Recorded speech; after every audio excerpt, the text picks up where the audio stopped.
মহিলা মেম্বার নিয়ে আপনি আপনি একটা সঠিক বিচার কইরা দিবেন, এই জন্য আপনাকে আমার বাড়িতে আসা। আমার মাও আছে, এখন স্বীকার আমাকে করতেই হবে, এখন শর্ম করতে পারি না, ওটা কিন্তু আমার বাবা। ম্যাডাম, এটা আপনার পাশে যেটা আছে সেটা আমার বাবার, এই যে বয়স্ক মহিলা দেখছেন এটা আমার মা। সুন্দর করে ডাকতেছো যে বাবা মা, এখন তো আপনার মাইনে তো নিশ্চয় না মাইনে নেই নেই ম্যাডাম, আপনার সামনে আমি বেয়াদবি করবো না বিদায় সম্পর্কটা বজায় রেখে কথাটা বলতেছি। আচ্ছা আপনি এখন কোন, আমার বাবাটা মরে যাওয়ার পর আমার মায়ে এই যুবককে বিয়ে করছে। এই যুবককে বিয়ে করার পর আমি তার বড় প্লাস, সেম আমার থেকে 2-4 বছরের ছোট আমার বাবা, সম্পর্কে বাবা হচ্ছে, কিভাবে তাক বাবা ডাকি, এই নিয়ে সমাজে নানান কথাবার্তা, শরমে আমি বের হইতে পারি না। বাজার হাটে ঘাটে 2 বছর 3 বছর ছোট ছোট আমার থেকে বয়সে, আইডি কার্ডে আচ্ছা শুরু হোক আইডি কার্ডে বয়স একটু বাড়া কম বেশি করছে। শুরু হোক বড় হোক এটা তো বিষয় না, ঠিক না? দাঁড়াও, তোমার আর প্রশ্ন করি নাই, আমি এই পক্ষের কথাটা আগে শুনে নেই।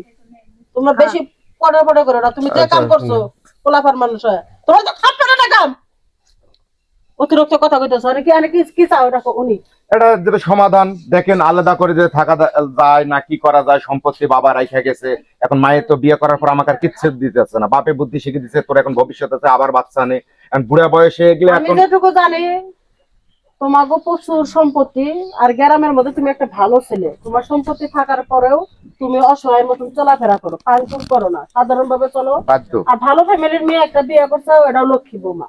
আচ্ছা ঠিক আছে, এখন কি এই সম্পত্তি তোমার দিবা চাইতেছে না? না কিছুতে কোনোটাই দিব না, যেটুকু আবাদ করছিলাম বাবা বাদ হেজ করছে। দেওয়ার কেরায়, নাহলে তোমার তোমার বাপের সম্পত্তি, তুমি তোমার হক আছে এই সম্পত্তির মধ্যে। তোমার মা মইরা গেলি, তুমি একটাই সন্তান, এই সম্পত্তি যা কিছু তোমারই। এখন তুমি, আমি যতটুকু জানি তোমার বয়স 70-এর উপরে, তাহলে তুমি এই বুড়া বয়সে আইসা তোমার এই ভীমরতি ধরলো, তুমি একটা চ্যাংরা বলা, এটা তো 20 বছর বয়সে ছেলেটা, তাহলে তুমি এই এই গ্রামের মধ্যে যে নাটকটা করলা, এই বয়সে তোমার কি বিয়া বসাটা খুব উচিত হলো? আমার ভালো লাগছে, আমি বিয়া করছি, উচিত না? আমারে দেখাশোনা করবো কেন? ম্যাডাম, কেন দেখাশোনা, তোমার তো ফুলাবো দেখাশোনা করে না? সে যদি ভালো ব্যবহারই করতো তাহলে কি আর আমার বিয়ে করতো? বুঝতে পেরেছি। তাহলে তুমি জান বিয়া করছো ভালো কথা, তোমার সম্পত্তি ভালোই আছে, তুমি বিয়া করছো ভালো কথা, রুম আছে, তুমি স্বামী এক রুমে থাকো, তো সম্পত্তি তোমার পোলারে দিবা না কে? আর এটা তোমার পোলার বউ আছে, তুমি পোলার বউ মনে করো মানতেছো না, পোলার হচ্ছে একটা বাচ্চা আছে। আচ্ছা বৌমা, তুমি কি চাও? তোমার কাছে তোমারও তো একটা প্রশ্ন করা উচিত আমার। অবশ্যই আপনি যেহেতু আইছেন মেম্বার এলাকার, আপনি বিচার করতে আইছেন, আমি চাই যে আমি আর আমার জামাই দুইজন একটা সুস্থ এবং স্বাভাবিক বিচার পাই। এই যে আমার শাশুড়ি এই বয়সে একটা জোয়ান ছেলেকে বিয়ে করছে, হ্যাঁ বিয়ে করছে, তার ইচ্ছা হয়েছে, সে বিয়ে করছে, এটা নিয়ে আমাদের কোনো আপত্তিও নাই, মাথা ব্যথাও নাই। সুন্দর কথা। কিন্তু আমার শাশুড়ি যে এখন আমার জামাইকে সব সম্পত্তি থেকে বঞ্চিত করতেছে তার জামাইয়ের কথা শুনে, এটা তো আমি মাইনা নিতে পারবো না।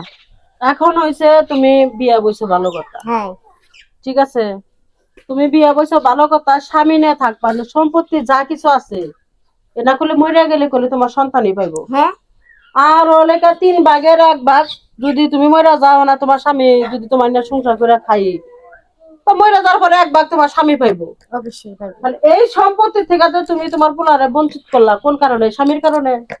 স্বামীর কারণে না, ওরে কিন্তু বাড়ি থেকে এই যে তারা বার করে দিছিল, হ্যাঁ, তার জন্য বুঝছেন? তার জন্য আর কি ঘটনা এটা ঘটাইছে।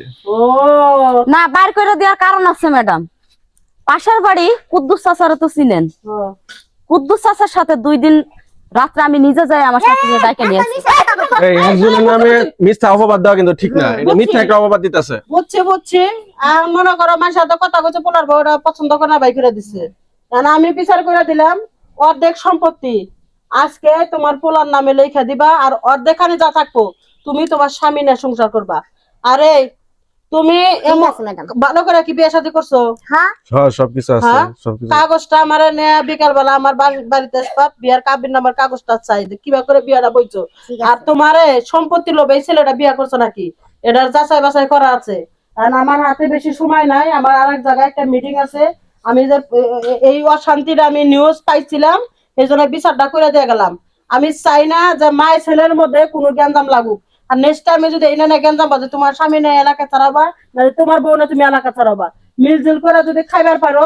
আর বিয়া মিউজিল না, সে যেহেতু বিয়া করেই ফেলছে আর আমি না কিন্তু তারা দেখাশোনা করতেই পারে না, তাহলে আপনি বলে দেন তারা তাদের মতো আলাদা থাক, আমরা আমাদের। তুই হ্যাঁ স্বামী না খাই গিয়া কেন খাই গা হ্যাঁ। আবার 2 দিন পর তোমার স্বামী না চলে যাবো গা ওই না কোনো গন্ধম করা যাবো না ঠিক আছে তুমি হের সংসারে ঢুকবা না তুমি হের সংসারে ঢুকবা আর এই সামাজিক বিষয়টা এরকম নিয়ে ভাবে বিয়ে বসি আমার সাইরা কোনো দিন ছিল না। ম্যাডাম তাই বলে। বুঝছি তুমি যে টাউট তুমি খাড়া মাসের নাড়া বুঝছি তুমি হ্যাঁ। বিশাল টাউট আচ্ছা যাই হোক অন্য বুঝার দরকার নাই আর ঘটনা হয়েছে আজকের পর থেকে এই যে ঘর যেটা আছে এটা ওরই থাকবো আর তুমি ঘর করে নাও তোমার টাকা পয়সার অভাব নাই চাংরা ছেড়ে বিয়ে করছো মানে কিছু নিছো না দিয়ে বইয়ে বইছো কিছুই দেয়নি কিছুই দাও নাই তাহলে তো ছেলে ভালো তুমি খাস দিলে ভালোবাসো ভালোবাসি দেখে তোরে বিয়ে করছি। আচ্ছা যাই হোক আমি যেটা কইছি কাগজপাতি নিয়ে আমার লগে দেখা করবা আর আমি যে বাঘ যেভাবে করে দিয়ে গেলাম ওইভাবে যেন থাকে আমি আসি আমার সময় নাই ম্যাডাম চা খায় যান না সময় নাই আর একদিন আসবো